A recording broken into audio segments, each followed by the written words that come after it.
Rahul Gandhi silver spoon ആണെങ്കിൽ Rajeev Chandrasekhar golden സ്പൂണാണ്. കാര്യം ഇപ്പോൾ കേരളത്തിലെ BJPയുടെ ഒരു പ്രശ്നം എന്ന് പറഞ്ഞു കഴിഞ്ഞാൽ RSSൻ്റെയൊക്കെ ശാഖകളിലൊക്കെ പോയി പിന്നെ അടിനടയൊക്കെ പഠിച്ചും അതുപോലെ കയ്യിൽ ചരട് രണ്ട് പ്രയോഗം കഴിഞ്ഞ പിന്നെ അതുപോലെ നെറ്റിയിൽ വലിയ കുറിയുമൊക്കെ ഇട്ട് മുണ്ടൊക്കെ ഇങ്ങനെ വടന്ന് പിടിച്ച് കാവിയോ അങ്ങനെയൊക്കെ ഇട്ട് അവർ ചെന്ന് നിൽക്കുമ്പോൾ തന്നെ ഇന്ന് ആണ് സംഘി എന്നുള്ള പദമൊക്കെ വന്നത്. പണ്ട് അങ്ങനല്ലായിരുന്നു. RSS സംഘത്തിൻ്റെ പ്രമുഖ നേതാവ് അല്ലെ അങ്ങനെയൊക്കെയുള്ള പേരുകളിലായിരുന്നു ഇവരെയൊക്കെ അറിഞ്ഞുകൊണ്ട് അവരൊക്കെ തന്നെയായിരുന്നു BJPയിലേക്ക് വന്നത്.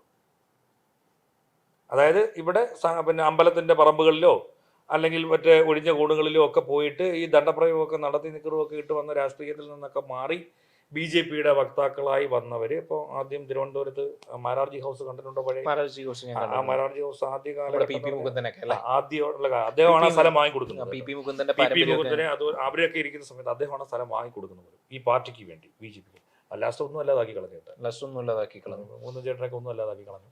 ഇപ്പോൾ ഞാൻ മനസ്സിലാക്കും. അപ്പം അതിനുശേഷം കടന്നു വന്നിട്ട് അവസാനമാണ് ഒരു കമ്പ്യൂട്ടർ എനിക്കൊന്ന് പുതുയുഗത്തിന്റെ ഭാഗമായിട്ടായിരിക്കാം ഇവിടെ ഇദ്ദേഹത്തെ തീരുമാനിച്ചത്.